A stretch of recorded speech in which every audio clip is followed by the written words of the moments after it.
In most companies, you just can't do everything yourself. So this time we ask, how do you delegate? Well, some see delegation as a weakness. The truth is you can't survive as a manager in most companies if you can't delegate. Moreover, you'll never be a leader if you can't get other people to help you complete your missions. So this week, let's look at the when, how, and what to expect when you delegate. Okay, when to delegate.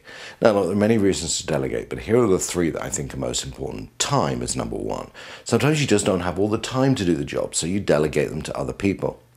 Number two, skills. Sometimes you just don't have all the skills to do the jobs, so you delegate them to other people. But number three is a really important one, which is development. We often delegate things to people to develop them, to really give them an opportunity to grow. They may not complete the task as quickly as we can, but that's okay. We're trying to develop them. You really need to think through who you're delegating to, though, and make sure they have the skills to do the job. Okay. How to delegate. It's just not enough to give someone a task. You really need to set the framework for the task. Here's some questions you should really think about before you delegate. 1. When do you need it completed by? 2. Is there a specific set of inputs you want them to consider? 3. Are there people or processes you need them to follow or involve? 4. What are your expectations as to how the output should be delivered and to whom? 5.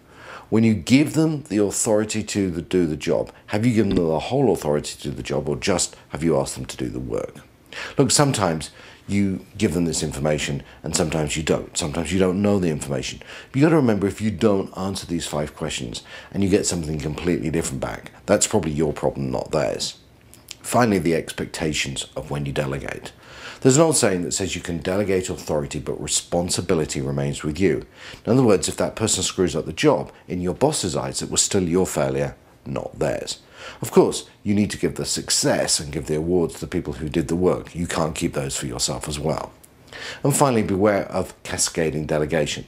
That's where you delegate to someone who delegates to someone who delegates to someone, and the person at the end of that delegated cascade actually doesn't have the skills to do the job. You've got to make sure you don't allow that to happen. Look, the bottom line here is delegation is a key skill, and you'll never complete a large project without it. But getting it right is as much about how you delegate as who you delegate to.